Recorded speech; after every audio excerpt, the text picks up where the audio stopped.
one of the things that that I even do is, I'll talk to them. They'll say, "Oh, I have a cash offer," which is like I kind of think about that like, well, so what? Who cares? But they think it's a big deal. Oh, I got this cash offer. I got this cash offer. But most of the cash offers are fake. They're wholesalers. They're just trying to assign a contract. They're not even the end buyer, and the consumer has no idea about this part of the real estate industry. They don't know that if you go on YouTube, type in real estate wholesaling, all they're doing is tying up properties and putting it under contract, trying to find a buyer.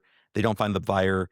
And by the way, they're not using contracts. They're using their own little, contract that they got at the half day seminar Mhm. with the hot dog in downtown.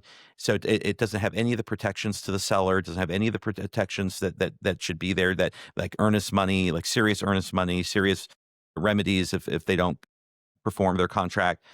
And so I started a thing where it's like, hey, you have a cash offer. You know what? Let's get on Zoom. Show me the contract. I will give you, not as a lawyer. I'm not going to evaluate it as an attorney, but I'm going to evaluate it as a real Mhm. estate broker.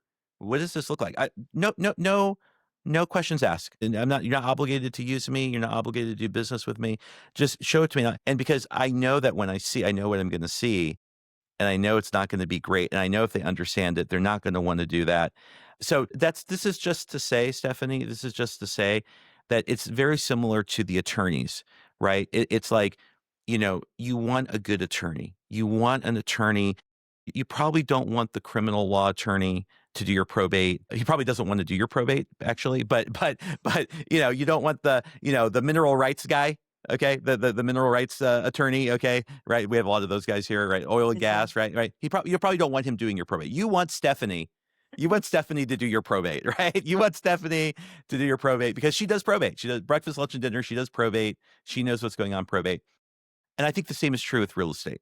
You want an agent, a broker that they're not doing your probate, but that understands probate, understands what's going on, understands that, look, maybe the property's great. That's fine. We sell it, it's great. It looks wonderful. Great. But maybe it's not so great. And maybe you don't need to spend 10, 15, $20,000 that you don't have, that the estate doesn't have to do these things that you think you need to do.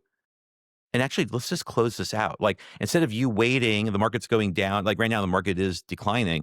So instead of waiting for the market to go down to make hypothetically potentially more money, which is actually you're not able to really even calculate it and verify it. Maybe it's better to actually just sell and not have that opportunity cost of waiting. So